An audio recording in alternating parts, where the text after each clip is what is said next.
इससे पहले मैं शिला प्रभुपाद का शिक्षामृत पढ़ूं, एक बार हम उधर कनाडा में थे तो अमेरिका कनाडा का क्या देखा हमने, जिसे हम यहाँ पर कब्र कहते हैं। वहाँ आदमी को जलाते नहीं, दफना देते हैं। वो जो कब्रिस्तान हैं उस शहर के बीच में बनाए हुए हैं। जहाँ भी मैंने देखा, ये नहीं कोई अलग जंगल में, या शहरों के बीच में कब्रिस्तान बने हुए हैं। एक आदमी को मैंने पूछा, मैंने कहा भाई ऐसा क्यों है, शायद कनाडा में पूछा, तो उसने कहा इसलिए ये रिवाज है शहर में बनाने का कि हमें भी याद आए कि एक दिन हमने भी मरना है। तो ये बात मुझे अच्छी लगी, क्योंकि मरना ध्रुव सत्य है, सबको मरना है। लेकिन हम जो संसार में खोए हुए लोग हैं उनको मरने की कोई चिंता नहीं है। तो जो संसार में खोए हुए हैं, चाहे कोई है, मैं हूँ, आप हैं, ये हैं, वो हैं, उनका जाना फिर बड़ा बुरा होता है, अच्छा नहीं होता। तो कोई अगर चला जाए तो हमें भी सोचना चाहिए भाई एक दिन हमें भी जाना है। कबीर जी के शब्द हैं, एक भजन में वो कह रहे हैं कि भगवान के सिवा तेरा कोई नहीं है। हरि बिन तेरो मेरे मनवा अपना कोई नहीं। हरि बिन ते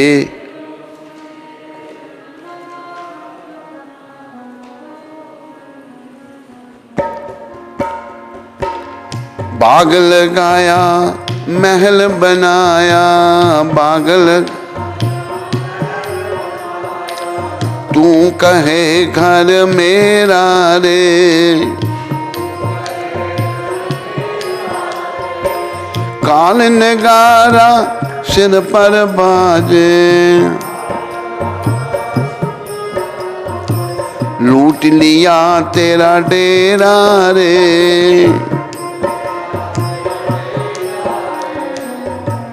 हरि बिन तेरो मेरे मनवा अपना कोई नहीं। हरि बिन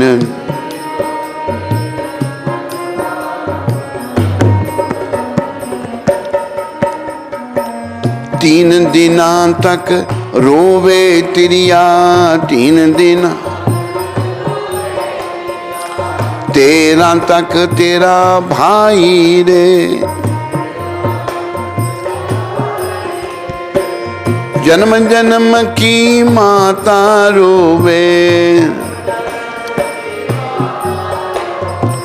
कर गया आस पराई रे, कर गया। हरि बिन तेरो मेरे मनवा अपना कोई नहीं है।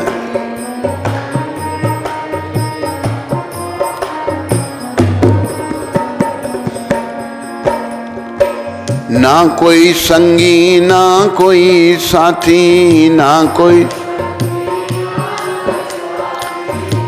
कोई सगा सगाई रे।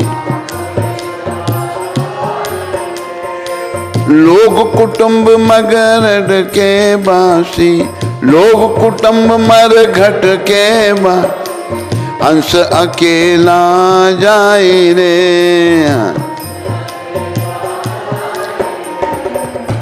हरि बिन तेरो मेरे मनवा अपना कोई नहीं।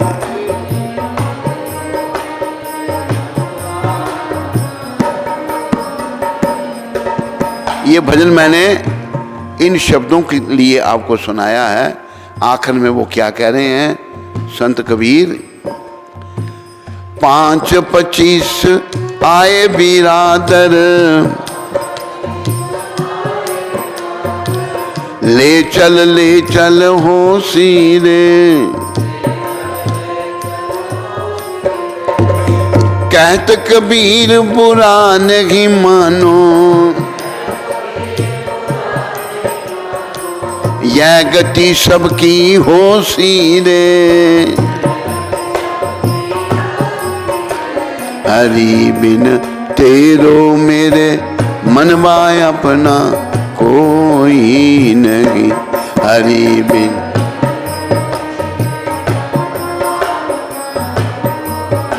हे मेरे मन, हमारा मन मलिन है ना।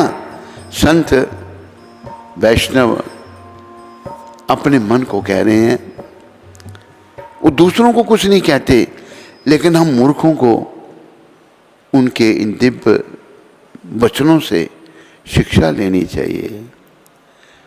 तो वो कह रहे हैं, हे मन, हरि के बगैर तेरा कोई अपना नहीं है। तूने बाग लगाया, महल बनाया, बड़ा बाग लगाया, बड़ा सुंदर महल बना दिया। तू कहे घर मेरा रे, घर मेरा है। काल निगारा सर पर बाजे, काल जो है तेरे सर पर वो ढोल बजा रहा है, निगारा बजा रहा है। लूट लिया तेरा डेरा रे, तेरे को लूट लिया उसने। एक व्यक्ति था कनाडा में, तो उसका ससुराल वाले हमारे संपर्क में थे। तो उसके घर में हम गए, पैसा पूछा, उसने काफ़ी बना रखा था। कहते मेरे ससुराल में बताना कैसा मैंने सुंदर बाग बनाया, ये किया वो किया। तो चला गया दुनिया से। आदमी जाने का नहीं सोचता। तो काल हमारे सर पर नाच रहा है, निगारा बज रहा है। अभी देखो, जैसे प्रभुपाद ये कहते थे, हमारी रोज मृत्यु हो रही है। रोज मृत्यु कैसे हो रही है? संत समझाते हैं, पर हम समझते नहीं, हम अपनी मूर्खता के कारण। रोज मृत्यु, प्रभुपाद कहते थे, कल हमारे जीवन से मर गया, ये नहीं आएगा वापस। कल का जो दिन था फिर वापस नहीं आएगा। हम एक दिन और मृत्यु के निकट, मैं भी, आप भी, ये भी, वो भी, सब निकट जा रहे हैं मृत्यु के। मृत्यु के निकट तो बिना कुछ किए हम जाएंगे, लेकिन भगवान के निकट,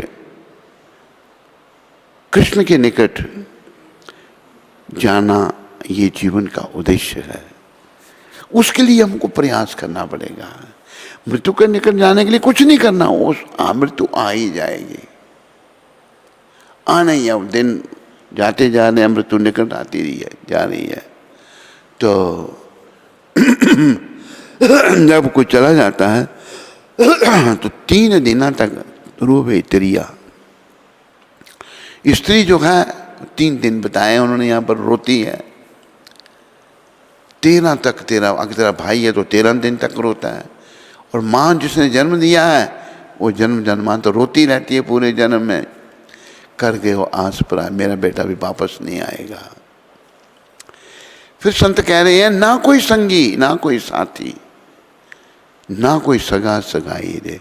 कोई संगी साथी नहीं हमारा, सगा भी कोई नहीं हमारा। लोग कुटुंब मरघट के वासी, जितने लोग हैं ये मरघट तक ले जाते हैं शरीर को।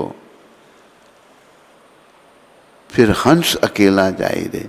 आत्मा जो शरीर में थी वो भी उसको छोड़ के चली, अकेली गई वो।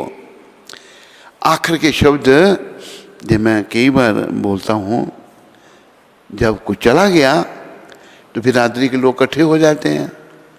5-25 आए बिरादर, ले चल होशी रे।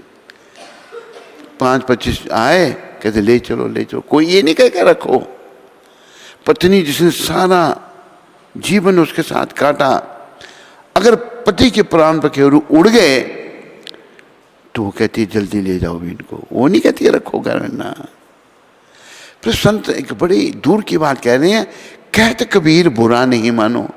कबीर जी हम सबको कह रहे हैं, पर बुरा नहीं मानना, यह गति सबकी होशी रे, सबकी यही गति होगी।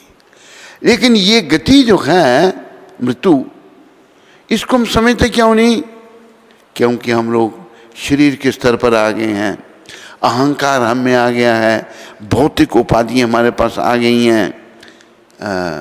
एक जगह भगवान कृष्ण ने कहा, चैतन्य महाप्रभु ने, सर्व उपाधि विनिर्मुक्तम तत्प्रतवेना निर्मलम ऋषिकेना ऋषिकेश सेवनम भक्ति रुचते। सारी उपाधियों से मुक्त होना है। कुछ भी उपाधि किसी को मिली है वो हमारे शरीर की है, और आध्यात्मिक जीवन की शुरुआत यहाँ से होती है, हम ये शरीर नहीं है। तो संत कह रहे हैं भाई बुरा नहीं मानना, यही गति सबकी हो रही है। आज तू उसके लिए कह रहा है इसको ले चलो, कल तेरे लिए कोई कहेगा।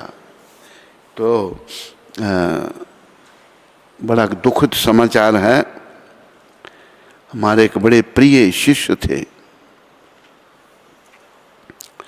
उन्होंने दीक्षा हमारे गुरु भाई से ली थी, लेकिन ब्राह्मण दीक्षा हमसे ली कि आप ब्राह्मण दीक्षा हमको दे दो। और मैंने ये देखा कि बड़ी नेक आत्मा थे, वो बहुत ही अच्छी आत्मा थे, और थे जम्मू के रहने वाले, जम्मू निवासी थे, और विदेशों में रहे। स्विट्ज़रलैंड में उनका काम था, नौकरी थी उनकी, कनाडा में भी मिले मेरे को वो। तो कल उन्होंने अकस्मात बीमार हो गए। यही जो बीमारी है कोविड हो गया उनको। तो मेरे को हर काम मेरे को पूछ कर करते थे। कई हमारे शिष्य आदेश भी करते हैं, ये क्यों किया आपने, वो क्यों किया। लेकिन एक ऐसे शिष्य थे कुछ भी करना, और भी हैं शिष्य जो हमें पूछे बिना कुछ नहीं करते, कुछ कहते हैं ये क्यों किया आपने। ये अच्छी भावना नहीं, सारा सौदा भावना का है। तो उनकी किडनी फेल हो गई थी, तो किडनी ट्रांसप्लांट स्विट्ज़रलैंड में उनका हुआ। तो मुझे वो कहते हैं, महाराज गुरुजी मैं अभी क्या करूं। मेरे को प्रेरणा हुई कि आप वृंदावन में आ जाओ। वृंदावन में उनको फ्लैट मिल गया था प्रभुपाद कृपा से। तो साल पहले वो वृंदावन में आए। जब हम वृंदावन में पिछले लाकोट में थे तो तब वो नहीं थे। जब हम यहाँ आए, हम मई में यहाँ आए, वो जून में वहाँ स्विट्ज़रलैंड से आ गए। देखो अच्छी आत्मा है तो उनको परमात्मा भी अंदर से गाइड करते हैं। अगर हम दुरात्मा बने रहेंगे ना, कुछ समझ नहीं आएगा, और भगवान भी उनको गाइड नहीं करेंगे। वो अच्छे थे, मेरे कहने पर वो वृंदावन आके रहने लगे। पहले उन्होंने कहा कि मुझे मेडिसिन चाहिए होती हैं, किडनी जो हैं वो कभी नहीं काम करती, तो यहाँ मेडिसिन मिल जाती हैं। खैर आपने कहा वृंदावन, तो आ गए वृंदावन में। 1 साल से रह रहे थे। उनको ये बीमारी, कोविड की बीमारी हो गई। तो मुझे जब सूचना मिली कि वो बीमार हो गए, तो उन्होंने मेरी बात कराई कुंती माता ने उनके साथ। कहते गुरुजी अब मैं क्या करूं। मैंने कहा कोई डॉक्टर को कंसल्ट करो। लेकिन मुझे चिंता हो गई कि अभी इनका रहना मुश्किल है। उन्होंने कल 4 बजे वृंदावन धाम में शरीर छोड़ दिया, और नाम ले रहे थे भगवान का, कीर्तन हो रहा था। तो बहुत दुख हुआ हमको। और उम्र थी 50 साल, ज़्यादा उम्र नहीं थी।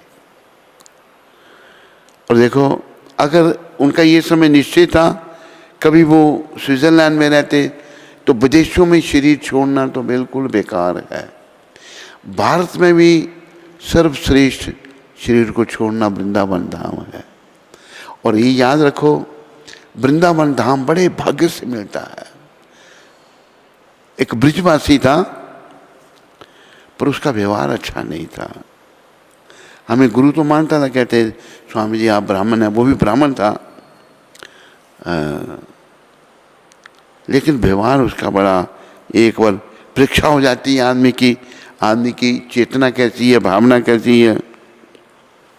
लंबी बात ना मैं छोटी कर रहा हूँ। मैंने उसकी भावना अच्छी नहीं देखी, तो उस पर अटैक हो गया। अटैक क्या हुआ, किसी ने उसको गोली मार दी। दुश्मन बना रखे थे उसने बहुत, गोली मार दी। तो ट्रीटमेंट के लिए उसको दिल्ली ले गए। ब्रिजवासी, जन्म मरण, जब जन्म ब्रिज में हुआ, पला ब्रिज में हुआ, लेकिन मरण हुआ दिल्ली में। ब्रिज नहीं मिला उसको। तो ब्रिज मिलता है जो अच्छी आत्मा है, नेक आत्मा है। मंदिर जो हमारा वृंदावन में है, उसके साथ में ही एक माता जी रहती थी। वो बाल विधवा हो गई थी, मतलब छोटी उम्र से ही वो विधवा हो गई थी। तो बाल विधवाएं वृंदावन में आके रहती हैं बेचारी, भजन करती हैं, समय बिताती हैं अपना। वो ये माता बड़े घर से थी, जो मंदिर के साथ की जगह है, वहाँ उनका घर था, वहाँ रहती थी वो। तो 33 साल से वृंदावन रह रही थी। 33 के जितने भी साल थे, काफ़ी सालों से। तो बम्बई के रहने वाले थे वो। उनको फ़ोन आया बम्बई से कि यहाँ आओ, कुछ पेपर साइन करने हैं, कोई प्रॉपर्टी होगी उसके पति की नाम। उसने कहा मैं नहीं वृंदावन छोड़ सकती। कहते नहीं, तुम फ्लाइट से आओ, एक दिन यहाँ रहना, पेपर साइन करके दूसरे दिन फ्लाइट से चले जाना। बेचारी गई, 3 दिन के लिए गई, वापस नहीं आई, वृंदावन नहीं मिला उसको। 33 साल रहने के बाद भी शरीर छूटा बम्बई में। तो ये हमारे जो शिष्य थे, बड़ी श्रद्धा थी इनमें, बड़ी अच्छा भाव था। और कल उन्होंने 4 बजे शरीर छोड़ दिया और तुरंत ही उनका 6 बजे संस्कार भी हो गया। तो ये जो घटनाएं घटती हैं, इन बातों को हमें चिंतन करना चाहिए कि एक दिन हमारा भी शरीर छूटेगा। एक भजन है, वो है थोड़ा अंग्रेजी हिंदी मिक्स है, कुंती माता का वो पसंद नहीं है, पर हमें अच्छा लगता है। उसमें उसकी मैं 1-2 लाइन आपको सुनाता हूँ। जगत में कोई न परमानंत, जगत में कोई न जगत में कोई न परमानंत।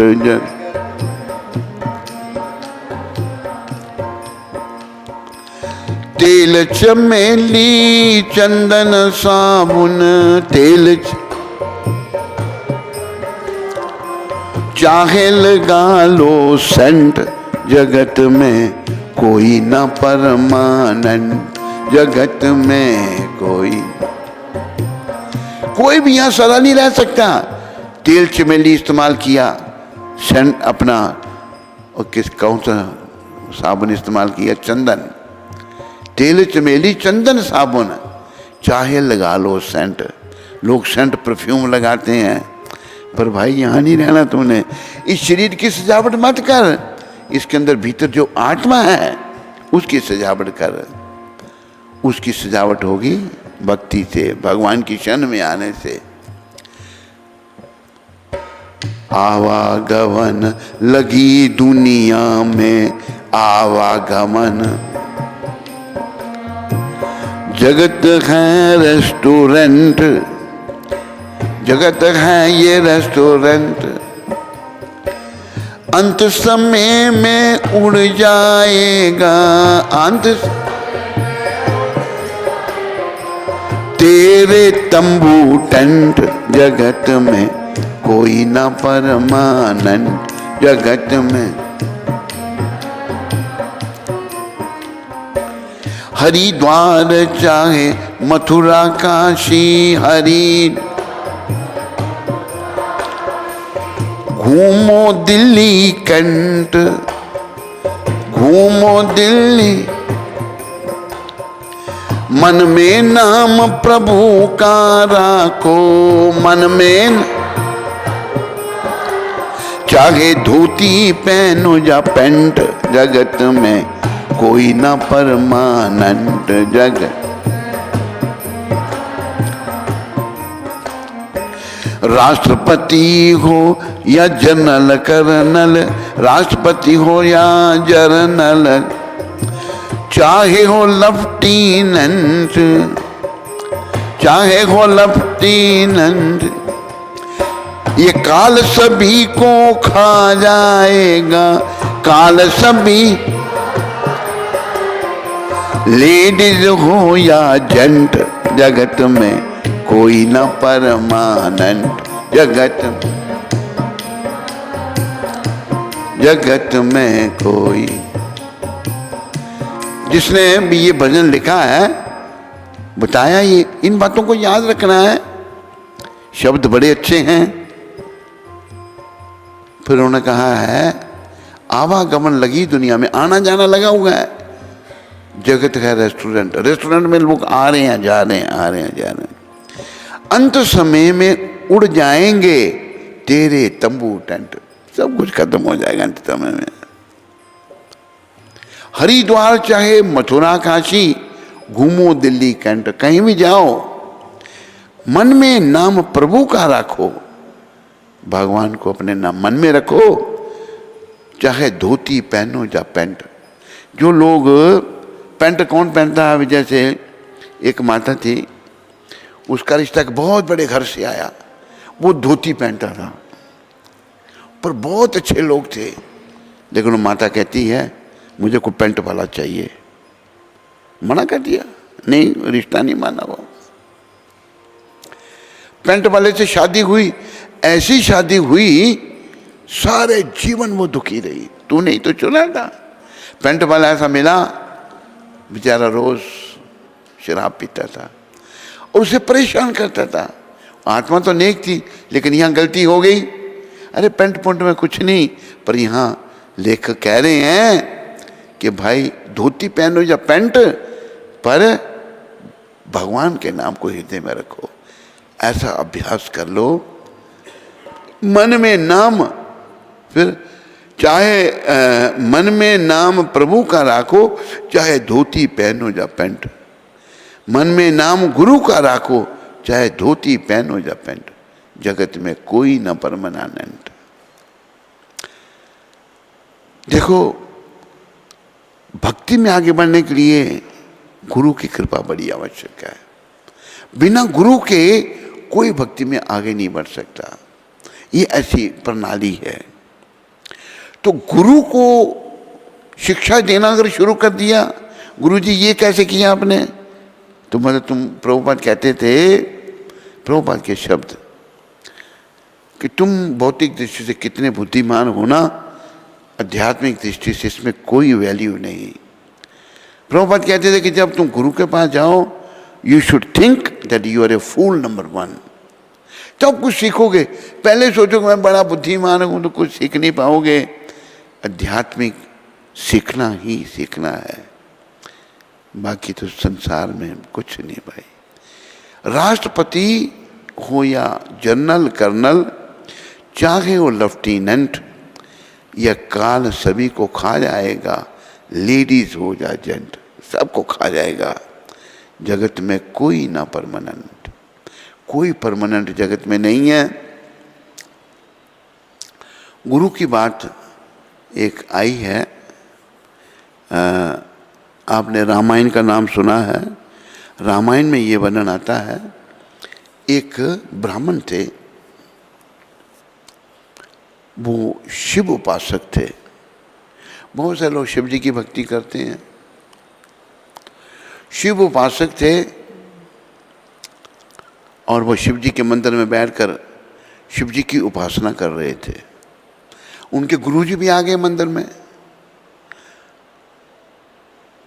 वो जो शिव जी की उपासना कर रहे थे, उनके मन में आया, मैं तो शिव जी की उपासना कर रहा हूँ, गुरु आए तो आने दो। मतलब परवाह नहीं की गुरु की उसने। दुर्भाग्य था उसका। क्या हुआ, बैठा रहा, गुरु का सम्मान नहीं किया। तो आकाशवाणी हुई, मूर्ख, तो गुरु को देखकर, शंकर भगवान, मूर्ख को देखकर तुम अजगर की तरह बैठा रहा। अजगर सांप है, पाइथन, वो हिल नहीं सकता। जा तो अजगर बन जा। श्राप दे दिया महादेव ने। अबे भाई बड़ी अभी समझ आई। तो गुरु बड़े बेचारे दयालु थे, उन्होंने शंकर भगवान की स्तुति की, महादेव क्षमा कर दो इसको। शंकर भगवान फिर आकाशवाणी हुई, आपके कहने पे मैं उसको एक वर दे देता हूँ, ये जिस योनि में जाएगा इसको भगवान का सिमरन बना रहेगा, पर मेरा श्राप मैं वापस नहीं लूँगा। तो वो उदाहरण के लिए कि जो गुरु आज्ञा करने वाले हैं उनकी क्या गति होती है। फिर वो अजगर की योनि में चले गए, पर याद रहा उनको। फिर वो काग की योनि में आए, कौवा बन गए। कौवे की योनि भी अच्छी नहीं है, पर कौवे की उनको स्मरण था पूर्व जन्म का। तो राम जी बाल रूप में थे, राम जी के पास आके बैठ के कौवा स्मरण था उनको। तो राम जी ने कुछ खा रहे थे, राम भगवान बालों बच्चा जैसे खाता है, तो कौवे को दिया। भगवान की जूठ उन्होंने खाई, बड़े प्रसन्न हो गए। कहते ये कौवे का शरीर नहीं मैं छोड़ूंगा, इससे मुझे राम की जूठ मिली है, राम जी का प्रसाद मिला है। फिर वो सदा राम कथा करते हैं, अभी भी राम कथा करते हैं। वो सब बड़े बड़े मतलब जैसे गरुड़ जी महाराज, पक्षियों के राजा, सब उनकी कथा को सुनते हैं, राम कथा को। कागभुसुंडी फिर उनका नाम पड़ा। तो याद रखो भाई, सत्य धर्म जी कल चले गए बेचारे, बड़ा दुख हुआ हमको। और हम सब नहीं जाना है, अपने जाने का सोचो। दिमाग में जो कुछ घुसा है ना, उसको निकालने का प्रयास करो। पहले अगर हम निकालने का प्रयास ही नहीं करेंगे, जो गंदगी घुसी है, कल को आत्मा जब शरीर से निकल जाएगी। अभी देखो सत्य धर्म जी ने, उन्होंने अपनी डिफ़िकल्टी बताई मेरे को कि हमारे स्विट्ज़रलैंड में दवाइयाँ वगैरह मिल जाएंगी, बड़ी महंगी दवाइयाँ हैं, पता नहीं इंडिया में मिले ना मिले, लेकिन उनकी श्रद्धा बड़ी पूरी थी। और मैं आपको बताऊं, जाने से पहले कोई पता आ गई उनको ऊपर से, कहे पिछली जन्माष्टमी को, पिछली गुरु पूर्णिमा को मैं कुछ आपको भेंट नहीं कर सका, तो मैं आपको भेंट भेज रहा हूँ। और जो निर्माण कार्य चल रहा है उसके लिए भेंट भेज रहा हूँ। बड़े भाव से उन्होंने भेंट भेजी। कब आई माता उनकी भेंट?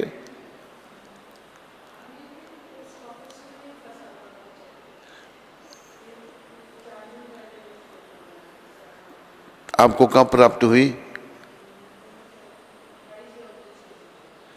थोड़े दिन पहले ही वो भेंट मिल गई। बड़े भाव भरी भेंट उन्होंने भेजी। उनको कुछ लग गया, तब मैंने जो वचन दिया मन गुरु के लिए जो सोचा था वो पूरा करना है, मैंने फ़ोन करके बताया। तो बहुत ही नेक आत्मा थी। जाना सबने है, रहना किसी ने ही नहीं। कोई अच्छी आत्मा जब चली जाए तो दुख होता है, लेकिन कुछ भी अपने हाथ में नहीं है। हानि लाभ जीवन मरण, जश अपजश विधि हाथ। फायदा नुकसान, जीना मरना, मान अपमान, ये भगवान के हाथ में, हमारे हाथ में नहीं। भगवान की अलग अलग शक्तियाँ कार्य कर रही हैं। तो याद रखो, एक दिन वो भी आएगा जबकि हमारा जाना आ जाएगा सामने। भाई चलो, आप भी चलो अभी। पर अगर अभी हम नहीं संभले, वो एक भजन की एक लाइन और सुना देता हूँ। अब न संभले तो रोना पड़ेगा, अब न नरक में गर्क होना पड़ेगा, नरक में। ये प्राणी, अगर अब नहीं संभला तुम तो नरक में दुर्गति तेरी हो जाएगी। और ये मत कहो, ये मत सोचो, मेरा मन तो कहता है किसने देखा नरक। और जब देखना पड़ेगा ना नरक, फिर पता लगेगा। सब सत्य है, हमारे ग्रंथों की बातें अक्षर अक्षर सत्य हैं। एक पुस्तक मैंने पहले भी रिकमेंड की थी, परलोक और पुनर्जन्म की सत्य घटनाएं। एक संत हुए, पिलखुआ के वो थे, यूपी में एक जगह है पिलखुआ। उन्होंने जगह जगह इंटरव्यू की, पुस्तक लिखी उन्होंने, और गीता प्रेस ने उसको पब्लिश किया है। हमने भी कुछ कापियाँ मंगवाई थी उसकी यहाँ पर। तो बता रहे हैं सब परलोक और पुनर्जन्म की सत्य घटनाएं बता रहे हैं। तो हमारे मन में तो मलिनता है, इस मलिनता को निकालना है, प्रयास करना है। कभी हमारा मन इतना, अंग्रेजी में कहते हैं लेथार्जिक हो जाता है कि वो अपनी गंदगी को नहीं निकालना चाहता। गंदगी उसको दिखती है, दूसरों की दिखती है, अपने नहीं दिखती। अरे दूसरों की गंदगी भी है, ऐसी बात नहीं है।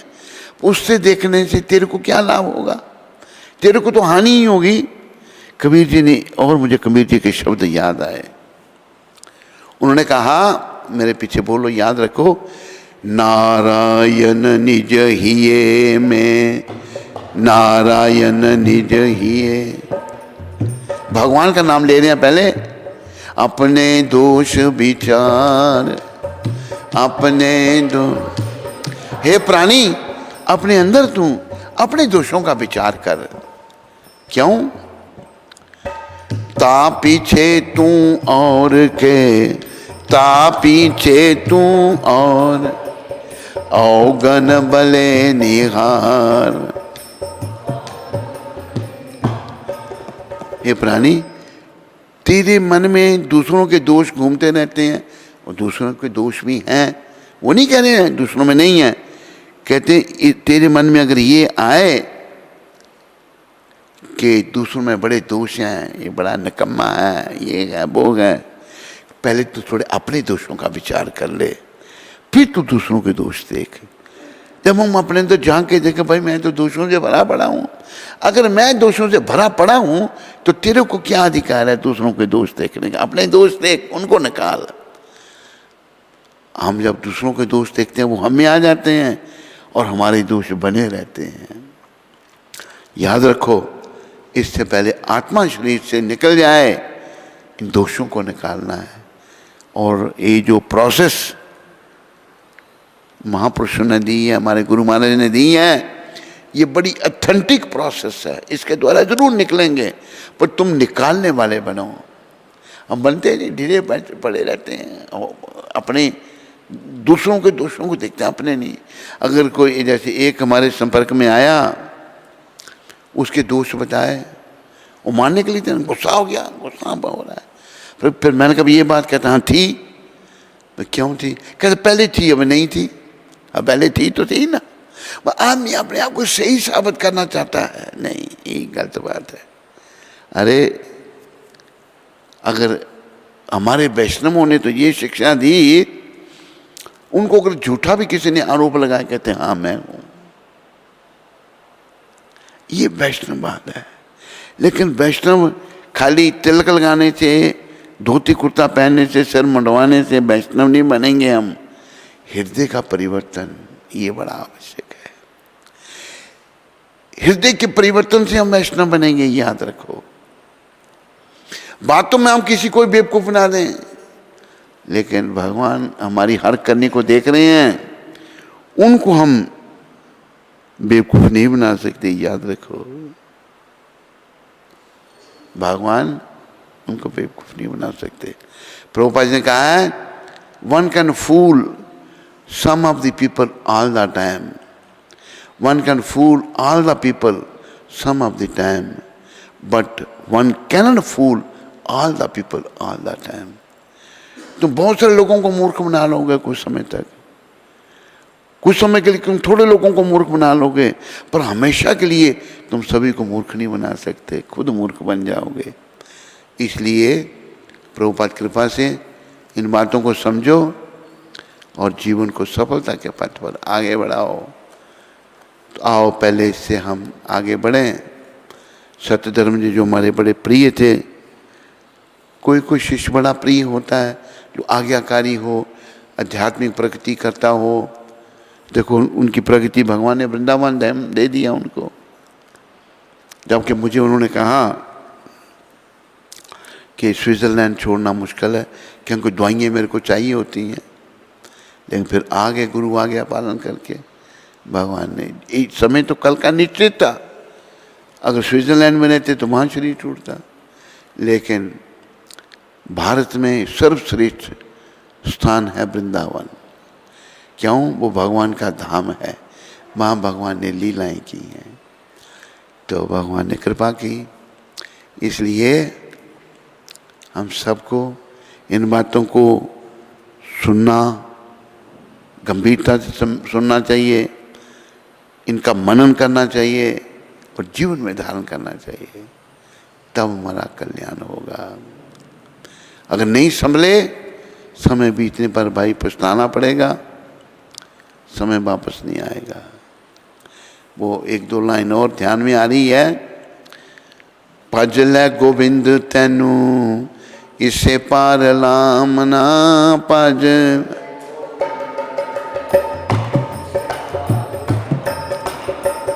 गोविंद को तो भज ले, यही तेरे को भवरूप सागर से पार करेंगे। फेर पछोतामी बेला हाथ नहीं आमना फेर।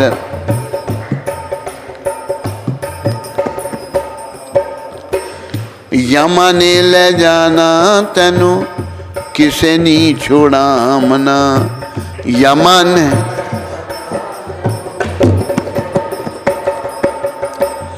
भज लै गोविंद तैनू इसे पार लामना भज।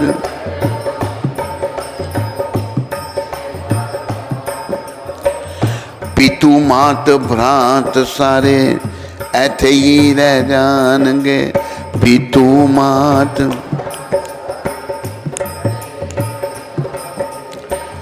पितु मात भ्रात सारे ऐथे ही रह जाएंगे।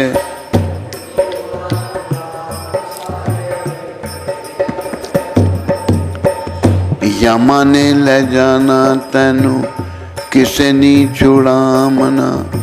यमा ने ले।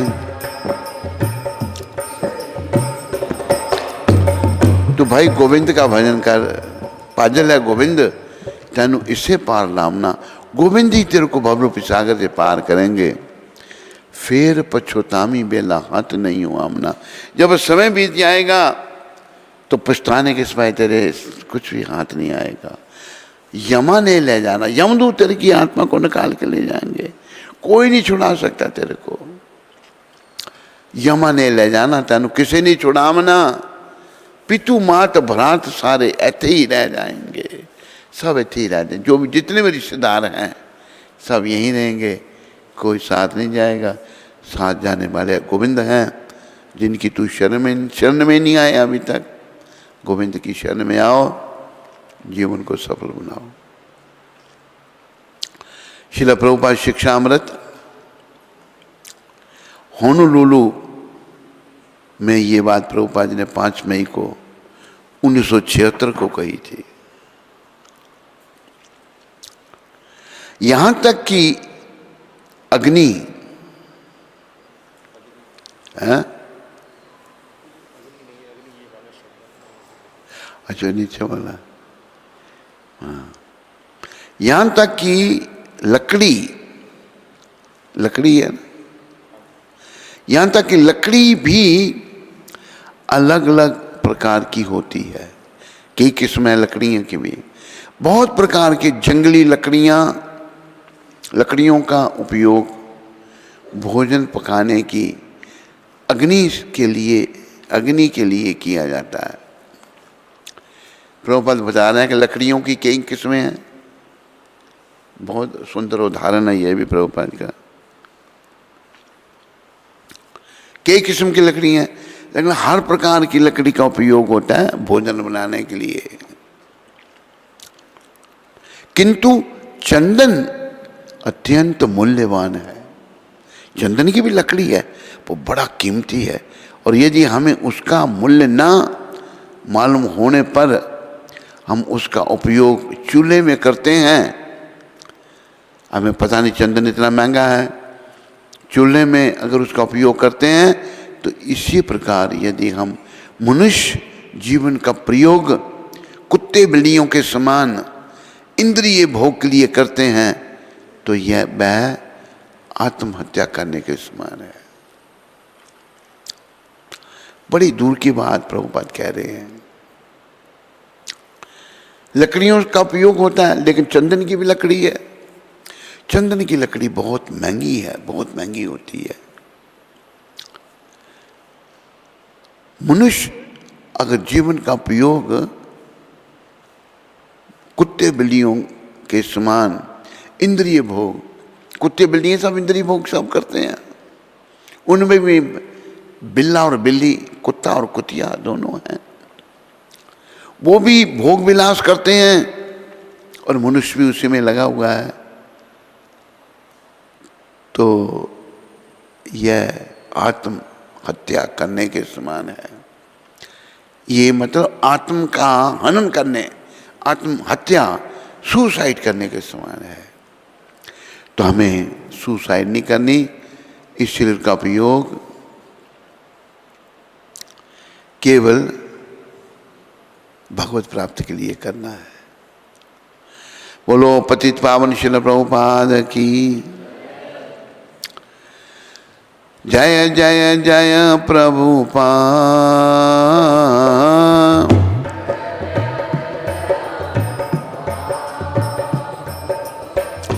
जय जय जय प्रभुपाद। जय जय जय जय जय श्री कृष्ण चैतन्य नित्यानंद। जय जय अद्वैत चंद्र जय गौर भक्त वृंदा।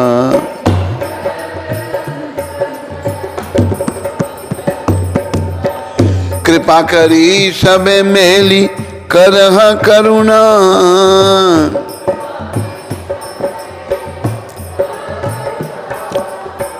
अधम पतिता जन ना करी हाँ करना।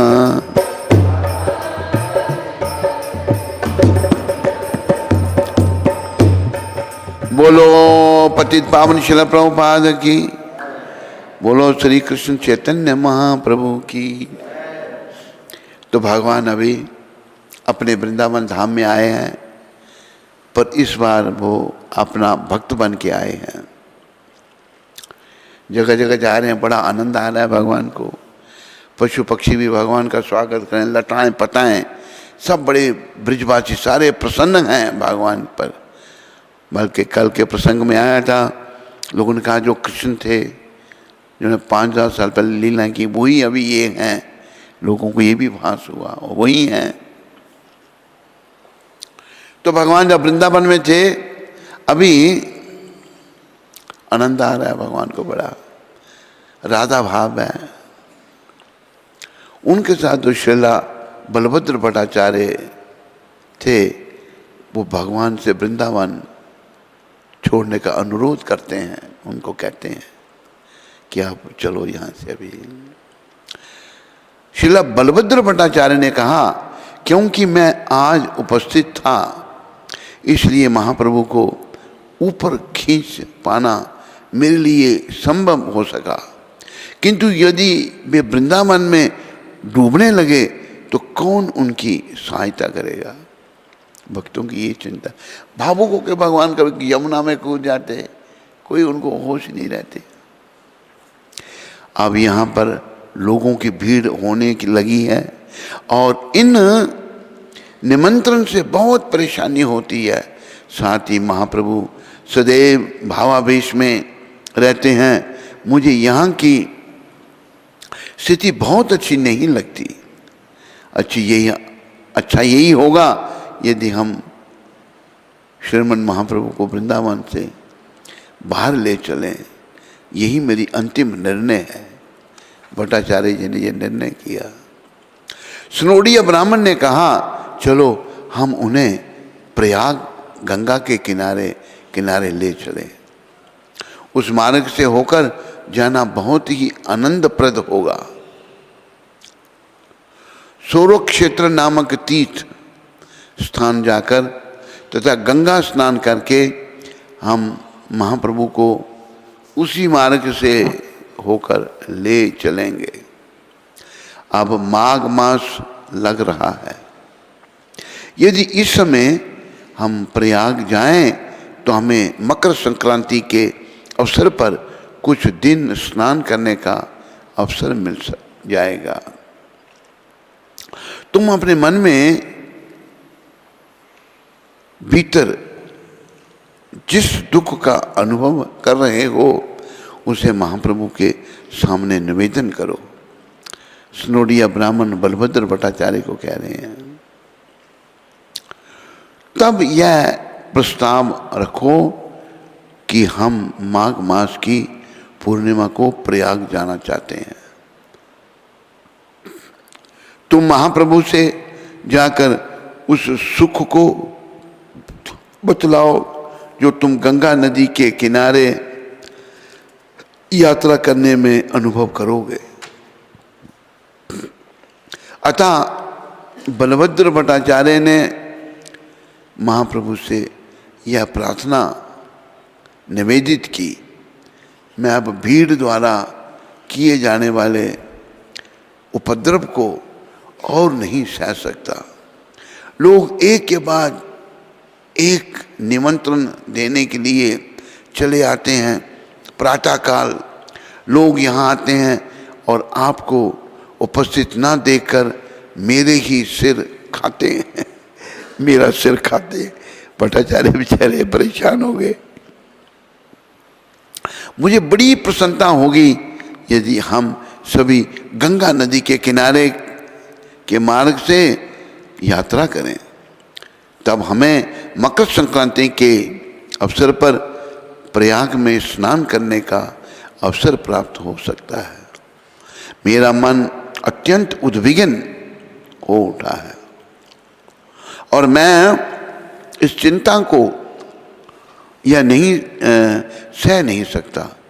अब तो आपकी अनुमति पर ही सब निर्भर करता है।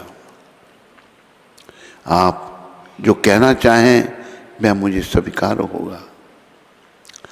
यदि महाप्रभु की इच्छा नहीं थी कि वृंदावन छोड़ें, भगवान वृंदावन को नहीं छोड़ते ना, वृंदावन उनका धाम है, किंतु अपने भक्तों की इच्छा पूरी करने के लिए वे मीठे वचन बोले। तुम मुझे यहाँ वृंदावन दिखाने के लिए लाए हो, इसके लिए मैं तुम्हारा अत्यधिक ऋणी हूँ और मैं इस ऋण को चुका सकने में समर्थ नहीं हो सकूंगा। भगवान कितने भक्तों के ऋणी बन जाते हैं। जो तुम्हारी इच्छा है वही मैं करूंगा। तुम मुझे यहाँ भी ले जाओगे वहीं जाऊंगा। तो भक्त देखो बड़े महान होते हैं। तो भगवान जाने के लिए तैयार हो गए। जय राधे जय कृष्ण जय वृंदावन, जय राधे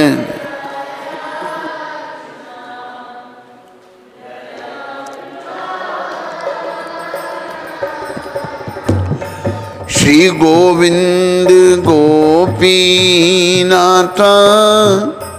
मदन मोहन, श्री गोविंद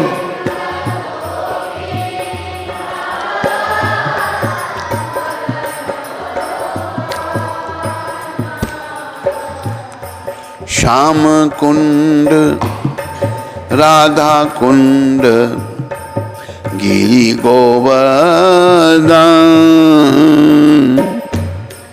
श्याम कुंड गिरि गोवर्धन, कालिंदी यमुना जय जय महावन, कालिंदी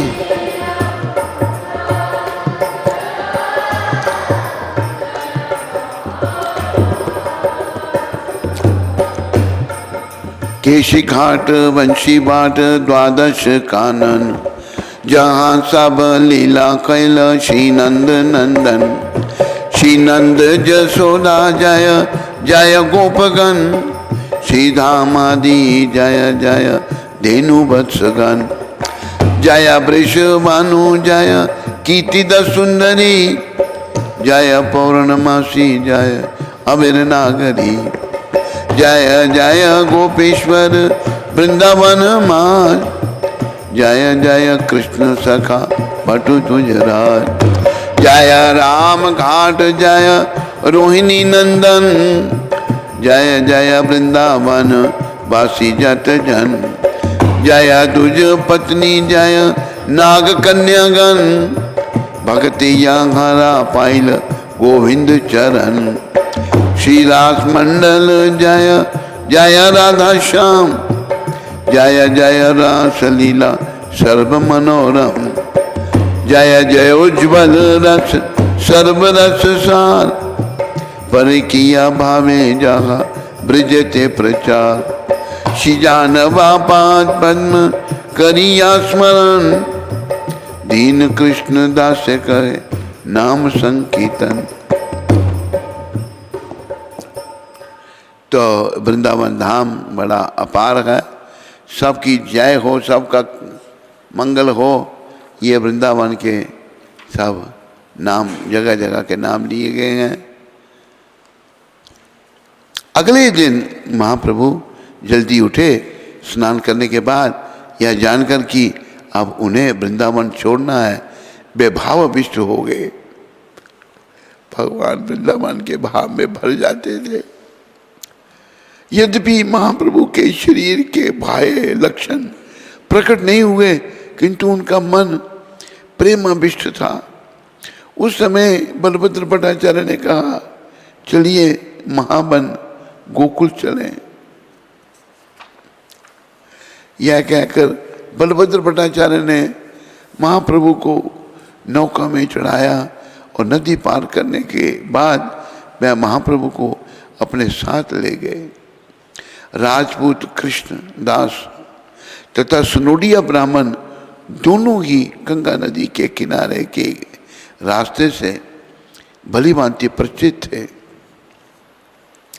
जाते हुए महाप्रभु समझ गए कि अन्य लोग थक गए हैं, अतः वे सबको एक वृक्ष के तले ले गए और बैठ गए। तो भगवान का बड़ा दिव्य भाव है, भक्ति भाव। ऐसा मनुष्य का कहाँ हो सकता है? पर थोड़ा भी अगर हमें ये भाव मिल जाता है तो हमारा जीवन सफल हो सकता है। अगला शीर्षक आ रहा है पठान सैनिकों का हमला। पठान सैनिकों ने हमला कर दिया। सहसा एक ग्वाले ने अपनी बंसी बजाई तो महाप्रभु तुरंत प्रेमाविष्ट हो गए। भावाविष्ट होने से महाप्रभु अचेत होकर भूमि पर गिर पड़े। उनके मुख से फैन निकलने लगा और उनकी सांस रुक गई। जब महाप्रभु बेहोश थे तब वहां 10 सिपाही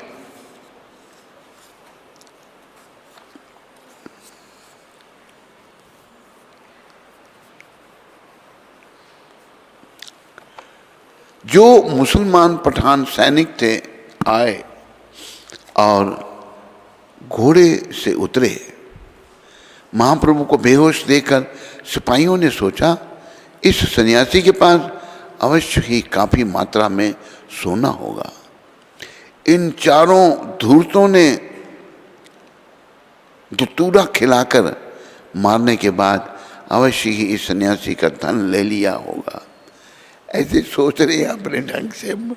मुसलमान मोटी बुद्धि नहीं समझ आ रही। यह सोचकर पठान सैनिकों ने उन चारों जनों को बंदी बना लिया। 4 जो सेवक थे, एक सुनोडिया ब्राह्मण, बलभद्र भट्टाचार्य, 2 और थे, और उनको मार डालने का निश्चय किया कि इनको मार देंगे हम। इसके कारण दोनों बंगाली कांपने लगे। 2 बंगाली वैष्णव थे, वो बेचारे कांपने लग पड़े। भक्त कृष्णदास राजपूत जाति के थे और बहुत निडर थे। कृष्णदास डरते नहीं थे। सुनोडिया ब्राह्मण भी निडर थे। सुनोडिया भी जो निडर थे, दो बंगाली थे जैसे बलभद्र भट्टाचार्य, वो डर गए बेचारे। अतः वह बड़ी बहादुरी से बोला, अपना राजपूत जो थे कृष्णदास से बहादुरी से बोले। क्या कहा उन्होंने? सुनोडिया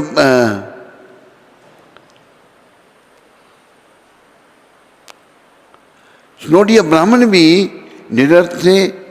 अतः वह बड़ी बहादुरी से बोले, तुम पठान सिपाही अपने राजा के संरक्षण में हो, चलो हम तुम्हारे अधिकारी के पास चलते हैं और उनका निर्णय लेते हैं। यह सन्यासी मेरे गुरु हैं और मैं मथुरा से आया हूँ। मैं ब्राह्मण हूँ और मैं ऐसे सैकड़ों व्यक्तियों को जानता हूँ जो मुसलमान राजा की नौकरी में हैं। यह सन्यासी रोग के कारण कभी कभी बेहोश हो जाते हैं। उनको क्या बताया जाए? भाव का बताते हो, क्या समझते कि भगवान भावुक हैं। कृपया बैठ जाएं और आप देखें कि शीघ्र ही उन्हें चेतना आ जाएगी और वह सामान्य हो जाएंगे। आप थोड़ी देर बैठे रहें और हम सबको बंदी बनाए रखें। जब इन सन्यासी को होश आएगा तब आप हमसे इनसे पूछें, तब यदि आप चाहें तो हम सबको मार सकते हैं। पठान सिपाहियों ने कहा, तुम सभी धूर्त हो। उनको पक्का के बेकार है, वैसे वो सही नहीं है। तुम में से एक पश्चिम से है, एक मथुरा जिले से है और एक अन्य दो जो कांप रहे हैं वह बंगाल के हैं। अलग अलग जगह से थे। राजपूत कृष्णदास ने कहा, मेरा घर यहीं है और मेरे पास लगभग 200 तुर्की सिपाही तथा 100 तोपें हैं। यदि मैं पुकारूं तो मैं तुरंत आकर तुम्हारा वध कर देंगे और तुम्हारे घोड़े तथा काठी लूट लेंगे। बंगाली यात्री धूर्त नहीं है, तुम ही धूर्त हो जो यात्रियों को मारकर लूट लेना चाहते हो। यह ललकार सुनकर पठान सिपाही हिचकिचाए। तभी महाप्रभु की सहसा चेतना लौट आई। महाप्रभु सचेत हो गए। भगवान की चेतना वापस आ गई और चेतना आने पर महाप्रभु जोर जोर से हरि हरि का उच्चारण करने लगे।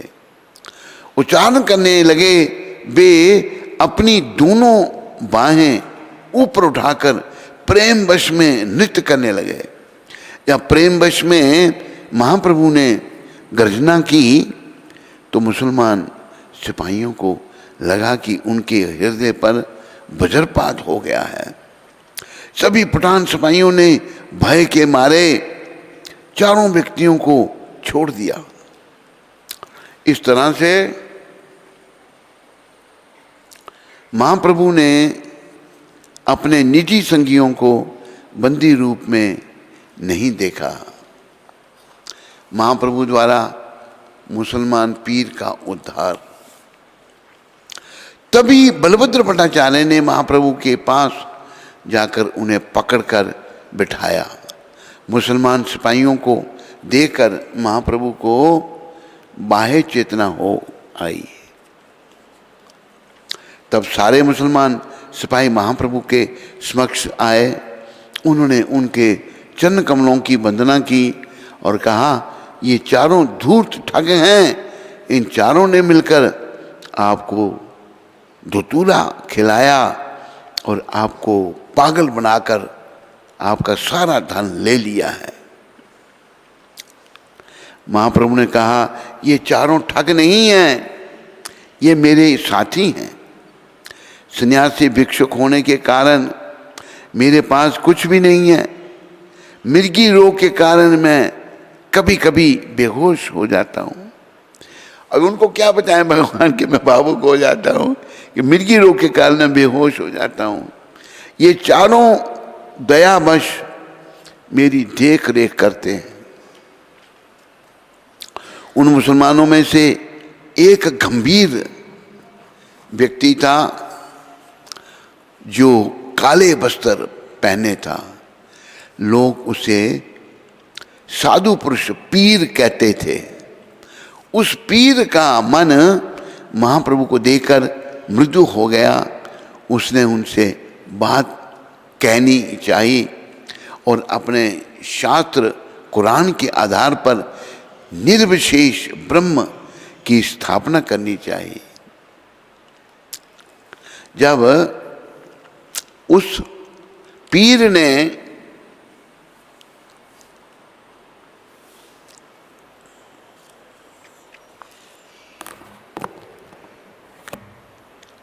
कुरान के आधार पर परम सत्य की निर्विशेष ब्रह्मवाद के रूप में स्थापना करने का प्रयास किया तो महाप्रभु ने उसके तर्क का खंडन किया।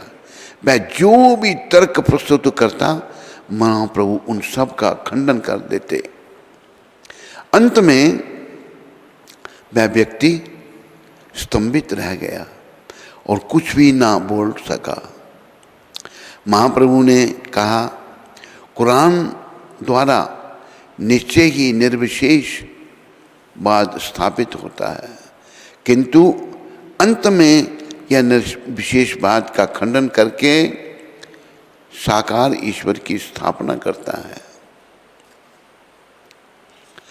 कुरान इस तथ्य को स्वीकार करता है कि अंत तो गत्वा ईश्वर केवल एक है, वह ऐश्वर्य से पूर्ण है और उनका शारीरिक वर्ण श्याम काला है। कुरान के अनुसार भगवान का स्वरूप सनातन आनंदमय तथा दिव्य है। वे परम सत्य, सर्वव्यापक, सर्वज्ञ तथा शाश्वत व्यक्ति हैं। वे सभी वस्तुओं के उद्गम हैं।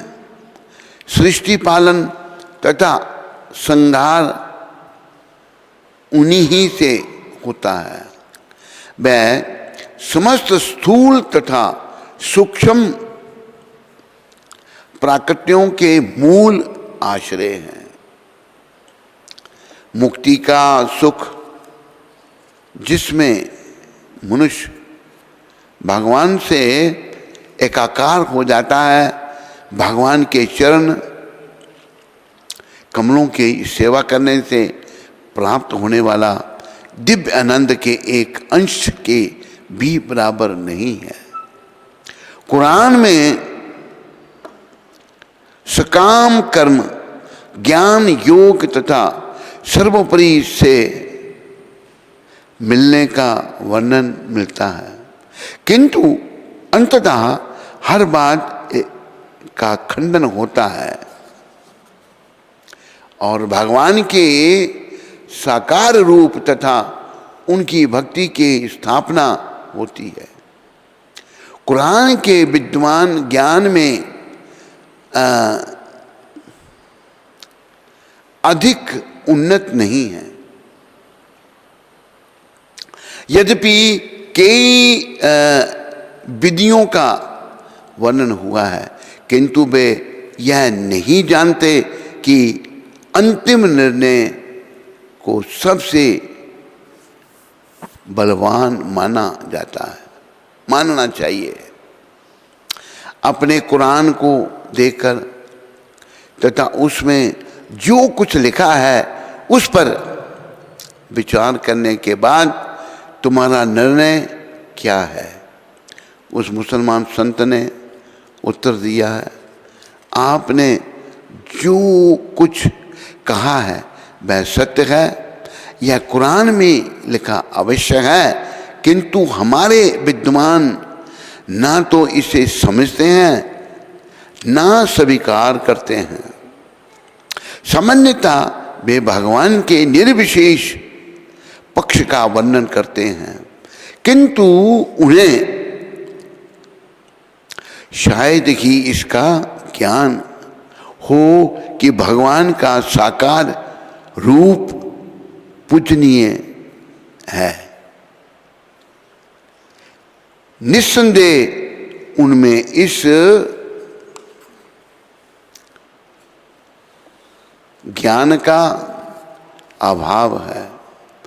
चूंकि आप वही पूर्ण पुरुषोत्तम भगवान हैं, अतः मुझ पर कृपा कीजिए, मैं पतित और अयोग्य हूँ। मैंने मुसलमान शरीर का विस्तार से अध्ययन किया है, किंतु मैं अंतिम रूप में यह निश्चय नहीं कर सकता कि जीवन का चरम लक्ष्य क्या है, अथवा उस तक मैं कैसे पहुंच सकता हूं। अब आपको देखकर मेरी जीव हरे कृष्ण महामंत्र का कीर्तन कर रही है। अब मेरा यह मिथ्या अभिमान दूर हो गया कि मैं विद्वान हूं। यह कहकर वह संत मुसलमान महाप्रभु के चरण कमलों पर गिर पड़ा और उसने प्रार्थना की कि वह जीवन में चरम लक्ष्य तथा उसे प्राप्त करने की विधि के बारे में उससे कहें। महाप्रभु ने कहा, कृपया उठो।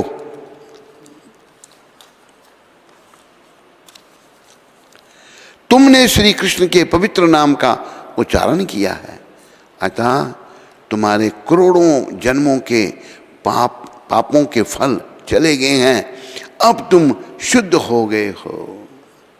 बोलो श्री कृष्ण चैतन्य महाप्रभु की जय। तब महाप्रभु ने वहां उपस्थित सारे मुसलमानों से कहा, कृष्ण के पवित्र नाम का कीर्तन करो, कृष्ण के पवित्र नाम का कीर्तन करो। जब वे सब कीर्तन करने लगे तो वे सभी प्रेमाविष्ट हो गए, प्रेम दान दे दिया भगवान ने उन सभी को। बोलो श्री कृष्ण चैतन्य महाप्रभु की। इस तरह से महाप्रभु ने प्रत्यक्ष रूप से उस संत मुसलमान को कृष्ण नाम का कीर्तन करने का उपदेश देकर उसे दीक्षित कर दिया। उसका नाम बदलकर रामदास कर दिया। बोलो रामदास प्रभु की। बोलो श्री कृष्ण चैतन्य महाप्रभु की। एक अन्य पठान भी वहां था जिसका नाम बिजली खान रखा गया। उसका नाम रखा बिजली खान। बिजली खान नवयुवक था और राजा का पुत्र था। वो बिजली खान जो था राजकुमार था, राजा का पुत्र था। रामदास आदि अन्य सारे पठान उसके नौकर थे। बिजली खान भी महाप्रभु के चरण कमलों पर गिर पड़ा और महाप्रभु ने उसके सिर पर अपना चरण रखा। जय हो। बोलो श्री कृष्ण चैतन्य महाप्रभु की। इस तरह उन सब पर श्री कृष्ण कृपा करने के बाद महाप्रभु चल पड़े। जय हो। तब सारे पठान मुस्लिम साधु वैरागी हो गए। यही पठान बाद में पठान वैष्णव के नाम से विख्यात हुए। वह देश भर में घूम घूम कर महाप्रभु की कीर्ति का गुणगान करने लगे। बिजली खान बहुत बड़ा भक्त बन गया और उसका महत्व प्रत्येक तीर्थ स्थान में विख्यात हो गया। इस तरह से महाप्रभु ने लीलाएं की उन्होंने भारत के पश्चिम भाग में आकर यवनों तथा मलेच्छों को सौभाग्य प्रदान किया। इसके बाद महाप्रभु सोरों क्षेत्र नामक तीर्थ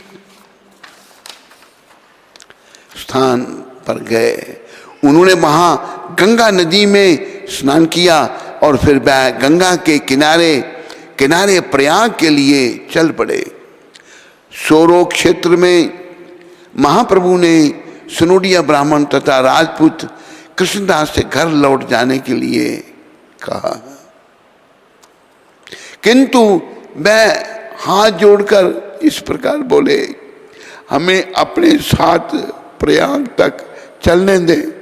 यदि हम अभी नहीं जाते तो हमें आपके चरण कमलों का संग फिर कब मिल पाएगा।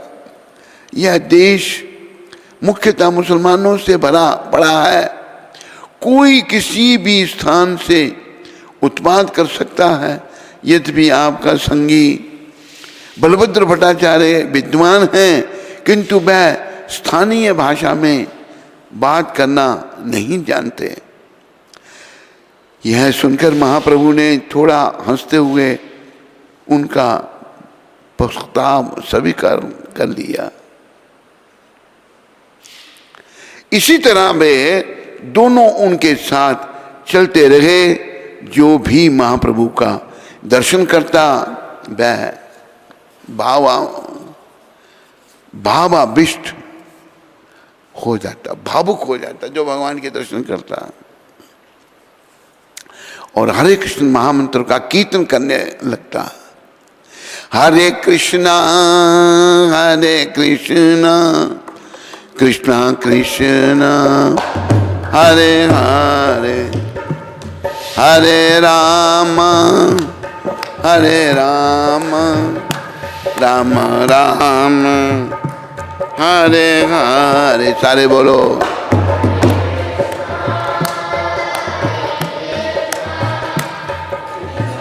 जय हो हरि नाम।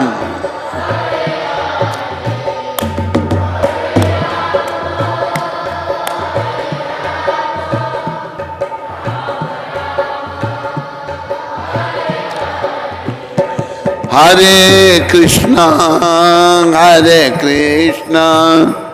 कृष्णा कृष्णा हरे हरे, हरे राम राम राम हरे हरे।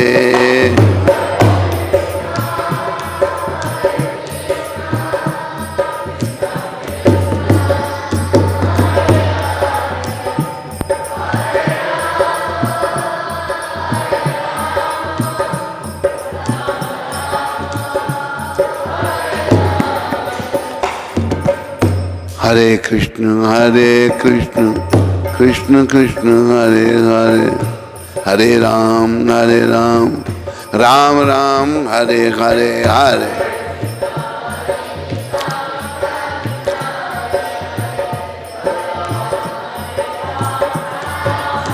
बोलो कली पावना अवतार श्री कृष्ण चैतन्य महाप्रभु की। बोलो हरिनाम प्रभु की। जो भी महाप्रभु से मिला वह वैष्णव बन गया, और जो भी इस वैष्णव से मिला वह भी वैष्णव बन गया। क्या हो ये उद्देश्य जीवन का। इस तरह एक के बाद एक सारे नगर निवासी तथा ग्रामवासी वैष्णव बन गए। जिस तरह महाप्रभु ने अपनी यात्रा से दक्षिण भारत को भागवत प्रेम से अपलापित कर दिया था, उसी तरह उन्होंने देश के पश्चिम भाग को भी भागवत प्रेम में अपलापित कर दिया। बोलो श्री कृष्ण चैतन्य महाप्रभु की। हरे कृष्ण। श्री गुरु महाराज की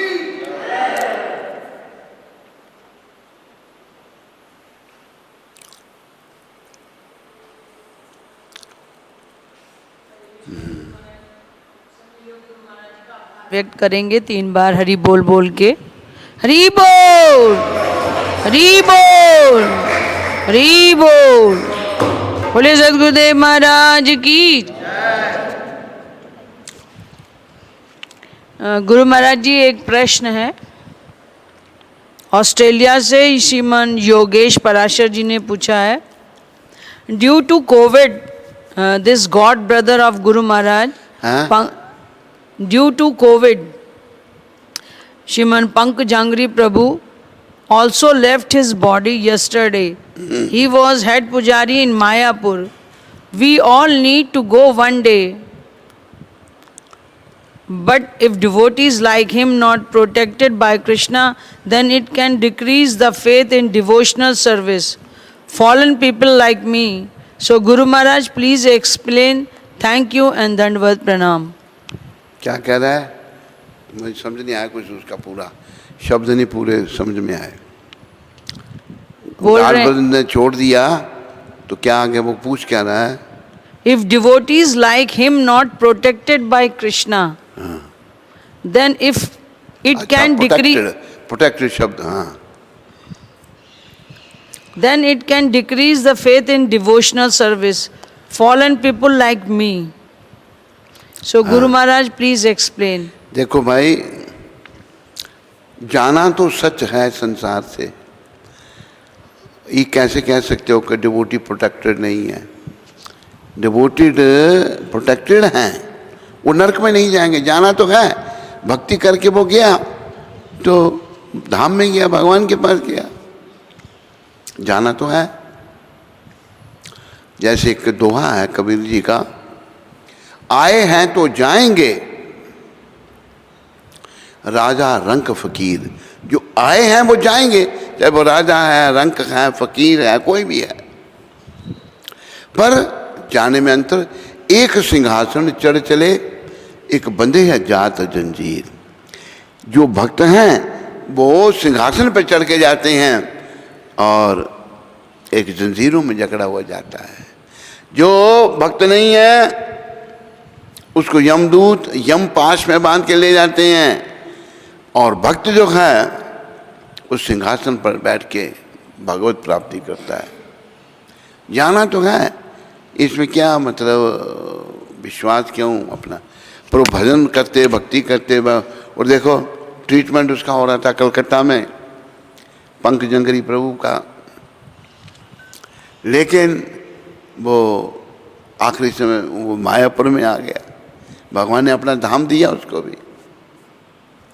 समझाइए आपको पराशर जी, फेथ कभी भी हमारा जो है ना वो नीचे नहीं होना चाहिए। हम जब तक शुद्ध नहीं होते, बहुत सारी बातें हमको समझ नहीं आती, शुद्धि की तरफ आगे बढ़ो। प्रभुपाद कहते थे, अगर तुम आम के बाग में जाते हो, क्या करोगे? आम के पेड़ गिनोगे या आम खाओगे? क्या करोगे? आम खाओ, भक्ति करो। पेड़ गिनने में लगे तो तेरे को क्या लाभ होगा? कितने पेड़ हैं यहाँ पर? इसलिए समझो इन बातों को।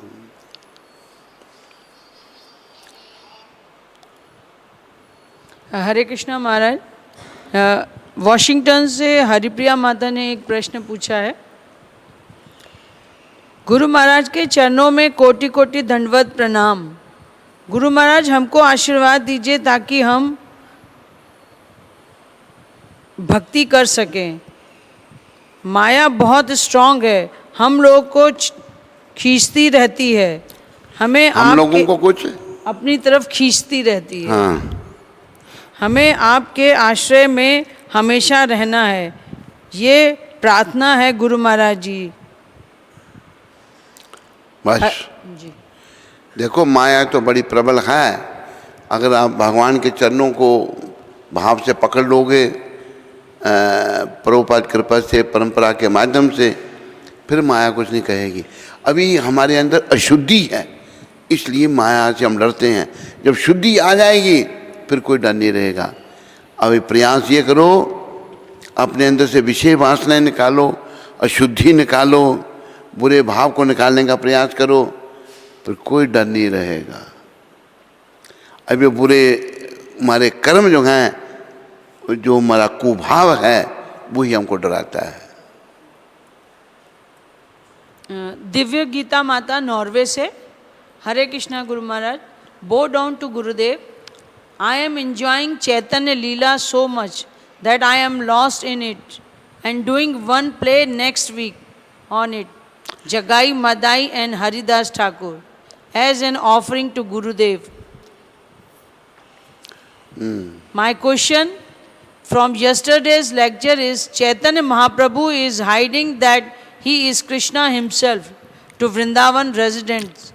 What is the secret behind this Leela? Bow down to Gurudev.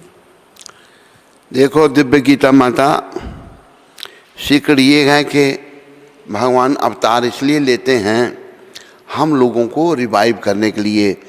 हम लोग जो जन्म मरने के चक्कर में पड़े हुए हैं, हमको धाम में ले जाने के लिए। तो भगवान छुपे हुए क्यों हैं अपने रूप में? कलयुग में भक्ति सिखाने आए हैं भगवान। अपनी आचार्य प्रभु जीवरे सिखाए। कलयुग के हम लोग अपना जन्म मरण का चक्कर समाप्त करने के लिए केवल भक्ति मात्र साधन को अपनाए कर ही हम कर सकते हैं। तो भगवान वो भक्ति सिखा रहे हैं, अपने ही भक्त के रूप में आए हैं, राधा भाव में कृष्ण आए हैं। तो हमने भक्ति सीखकर भक्ति करनी है और जीवन को सफल करना है। दिव्य गीता माता।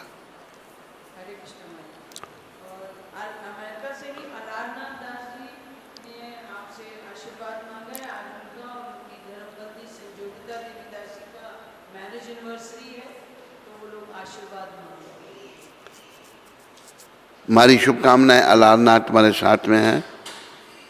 तुम्हारे पत्नी के साथ में भक्ति करो और जीवन सफल करो।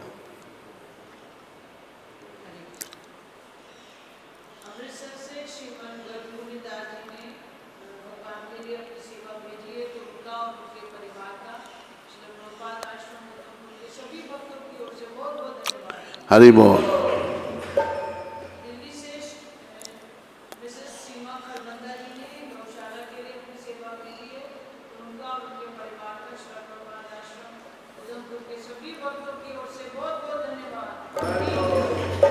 नाम क्या था? लिटिल सीमा क्या था? अच्छा, सीमा माता ने भेजा है। ठीक।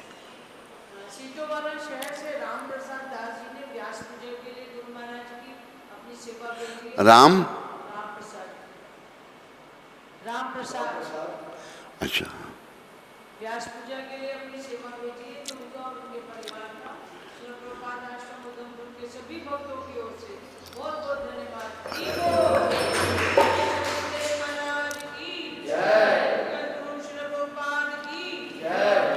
दिल्ली से ही गीता माता जी, उनकी बेटी नंदिनी, उसका जन्मदिन है, तो उसके जन्मदिन के उपलक्ष्य में उन्होंने प्रसाद वितरण का लिए अपनी सेवा भेजी है। तो उनका और उनके परिवार का श्री प्रभुपाद आश्रम उधमपुर के सभी भक्तों की ओर से बहुत बहुत धन्यवाद। हरे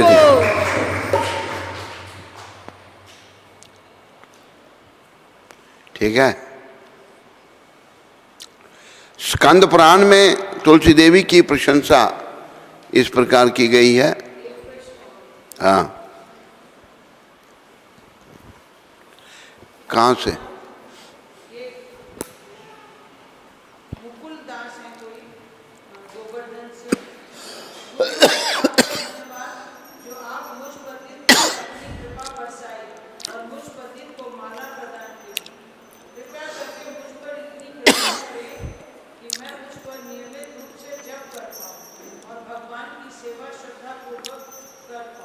धन्यवाद गुरु महाराज, कोटि कोटि नमन आपको कि मुझ पतित पर आपकी कृपा के लिए। आपका दास मुकुल गोवर्धन। हमारी शुभकामनाएं तुम्हारे साथ में है मुकुल जी।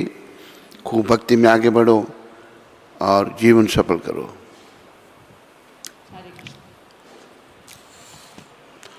स्कंद पुराण में तुलसी देवी की प्रशंसा इस प्रकार की गई है। मैं तुलसी देवी को नमस्कार करना चाहता हूँ क्योंकि ये पाप कर्मों के समूह को तुरंत नष्ट कर देती हैं। इनके स्पर्श प्रदर्शन मात्र से मनुष्य सारे क्लेशों तथा रोगों से विमुक्त हो सकता है।